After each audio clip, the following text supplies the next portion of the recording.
गया है। मिसाइल हमले में तेल प्रतिष्ठान को नुकसान हुआ है और धमाके के बाद इलाके में आग की भी तस्वीर सामने आ रही है। तो इजरायल और ईरान के बीच जारी तनाव के बीच ईरान की ओर से लगातार मिसाइल हमलों की खबर और रिपोर्ट्स की माने तो ईरानी मिसाइल ने इजरायल के हाइफा इलाके में स्थित तेल रिफाइनरी को निशाना बनाया है, जिससे तेल प्रतिष्ठान को नुकसान पहुंचने की जानकारी भी सामने आई है। अब हमले के बाद इलाके में आग और धुएं का गुबार दिखाई दे रहा है। यह हमला ऐसे समय में हुआ है जब दोनों देशों के बीच मिसाइल हमलों का सिलसिला लगातार जारी है। अब हाइफा इजरायल का प्रमुख औद्योगिक और ऊर्जा केंद्र है और इसलिए यहाँ तेल प्रतिष्ठान पर हमला बेहद अहम माना जा रहा है। सर, क्योंकि अब ये स्थिति मिडिल ईस्ट की बहुत ज्यादा बदलती हुई देखिए हर घंटे कह सकते हैं दिखाई दे रही है। अब ईरान ने इजरायल पर हमले तेज कर दिए हैं, हाइफा पर यह हमला हुआ है। तो सर अब क्या देख पा रहे हैं आप, किस तरीके से मिडिल ईस्ट में अब आगे जो संघर्ष है वो बढ़ता हुआ दिखाई देगा? ईरान और इजरायल के बीच में अब क्या स्थिति मौजूदा वक्त में देख पा रहे हैं सर? पुनीता जी, देखिए, हुआ है ये कि पिछले कुछ दिनों में केपलर जो उसकी रिपोर्ट आई है, जो मैरीटाइम ट्रेड को मॉनिटर करता है, उसकी रिपोर्ट आई है। उसमें ये बताया गया था कि स्ट्रेट ऑफ हॉर्मुज से जो जहाजों की आवाजाही है वो ज्यादातर ओमान के कोस्ट के पास से यूएस और यूएन के तत्वाधान में हो रही है, जो कि ईरान के लिए एक अच्छी खबर नहीं थी।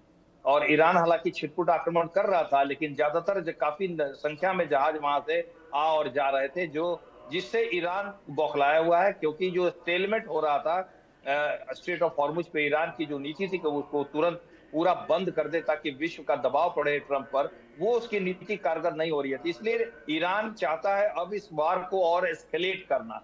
और एस्केलेट वो किस रूप में करे? तो इजराइल ने चूंकि आक्रमण किया है लेबनान में हिजबुल्लाह पर और गाजा में हमासों के ठिकानों पर, तो इसका बहाना लेकर के वो अब इजराइल पर डायरेक्ट सीधा आक्रमण करने का उसने निर्णय ले लिया है, जो कि एक खतरनाक कदम है। क्योंकि मैं निश्चिंत हूं कि इससे मिडिल ईस्ट में वॉर एस्केलेट होगा। जी हाँ, भले ही अमेरिका अपने एयर डिफेंस को अभी अच्छी तरह से मजबूत नहीं कर पाया है, लेकिन और सवाल कई है कि आगे अब हो क्या सकता है, क्योंकि इजराइल तो चुप बैठेगा नहीं, वो भी हमला करेगा। बहुत शुक्रिया सर इंडिया न्यूज के साथ जुड़ने के लिए और महत्वपूर्ण जानकारी देने के लिए।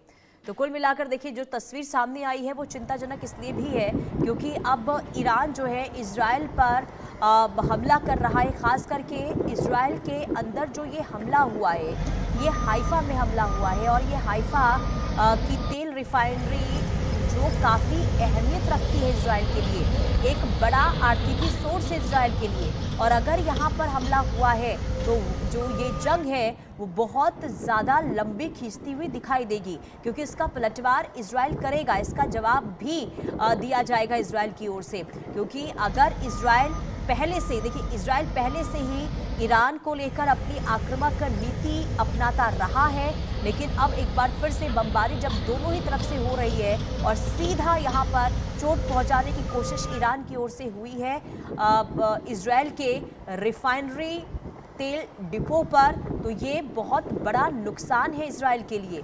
और ऐसे में ईरान की जो ये आक्रामकता है ये उस पर हो सकता है भारी भी पड़ जाए, क्योंकि इजराइल चुप बैठेगा नहीं और आक्रामकता के साथ इसका जवाब दिया जाएगा।